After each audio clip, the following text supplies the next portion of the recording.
बहुत समय पहले की बात है। एक रामगढ़ नाम का गांव हुआ करता था। उसी गांव में धर्मा नाम का आदमी अपनी बीवी सुशीला के साथ रहा करता था। उसकी बीवी सुशीला बहुत ही ज़्यादा लालची और जलनखोर थी, जो लोगों को देखकर बहुत ही ज़्यादा जलन करती थी। उस गांव में बहुत ही कम जनसंख्या थी, लेकिन वे सब लोग बहुत ही हंसी खुशी रहा करते थे। एक दिन धर्मा अपनी बीवी सुशीला से बोलता है, अरे सुशीला, बहुत तेज भूख लग रही है, जरा कुछ खाने के लिए तो ले आओ। अरे जी, क्या है तुम्हें हर वक्त खाने की पड़ी रहती है? नहीं है कुछ खाने वाने के लिए? मुझे कुछ लड़कर तो दे नहीं सकते, हर वक्त खाने के लिए मांगते रहते हैं। अरे क्या बात है, बड़ी गर्म हो रही हो, कुछ हो गया क्या? बताओ मुझे। हाँ, वो हमारा पड़ोसी शंकर आज ही नई गाड़ी निकाल कर लाया है और तुमसे अभी तक साइकिल ही नहीं संभाली जा रही है। पैदल ही पैदल चलते रहते हो। हमें भी बाइक लेनी चाहिए, सबके पास बाइक हो गई है, हमारे पास ही नहीं है। अरे अब मैं क्या करूं? मैं मेहनत तो भरपूर कर रहा हूँ, जितनी मेहनत मुझसे होती है। अभी हमारा इतना हिसाब नहीं है, जब होगा तो ले आएंगे। फिर खाना खाकर वह दोनों सो जाते हैं, लेकिन सुशीला को नींद नहीं आती है। वो यही सोच रही होती है कि आखिर गांव वालों से कैसे आगे निकला जाए। मुझे गांव वालों को डराना होगा, तभी मैं गांव वालों से आगे निकल पाऊंगी।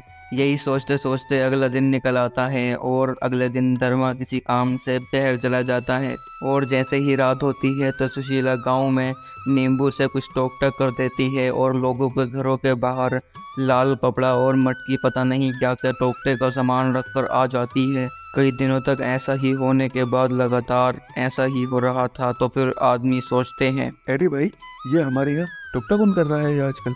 पता ही नहीं चल रहा, सबके घरों पर लेकर कर जा रहा है। अरे भाई पता नहीं, मेरे घर पे भी हुआ था एक दिन, तो मेरा बच्चा भी डर गया था। पता नहीं कौन कर रहा है, पता नहीं क्या मिलेगा उसे ऐसा करके। अरे लेकिन भाई, हमें पता तो लगाना चाहिए कि ऐसा आखिर कर कौन रहा है, तभी तो कुछ ना कुछ होगा। नहीं तो ऐसे तो हमारे गांव पर संकट आ जाएगा। चलो फिर आज रात को देखते हैं कि आखिर हमारे गांव में ऐसा कर कौन रहा है। और फिर जैसे ही रात होती है तो वह दोनों छुपकर देखने लगते हैं। और जैसे ही सुशीला आती है वह उसे पकड़कर रस्सी से पेड़ से बांध देते हैं और सुबह हो जाती है। सुशीला को बहुत ज़्यादा गुस्सा आ रहा था। गुस्से के कारण उसका चेहरा एक चुड़ैल के चेहरे में बदल जाता है और वह बोलती है, छोड़ दो मुझे तुम, नहीं तो मैं तुम्हें नहीं छोड़ूंगी, सबको खा जाऊंगी, तुम सबको बर्बाद कर दूंगी मैं। मुझे छोड़ दो, मुझे परेशान मत करो। अरे परेशान तो तुमने कर रखा है, हमें इतने दिनों से परेशान कर रही हो। एक सार हमारे घरों पे आगे टोकते फेंक कर जा रही हो, हम बर्बाद हो जाएंगे ऐसे तो। तभी वहाँ धर्मा एक पंडित को लेकर आ जाता है और पंडित जी से देखकर बोलते हैं, अरे भाइयों, बिल्कुल ठीक किया तुमने, ऐसी औरत के साथ ऐसा ही करना चाहिए। जब इंसान के मन में लालच और ईर्ष्या बढ़ जाती है ना, तो वह ऐसे ही पागल हो जाता है और चुड़ैल बन जाता है।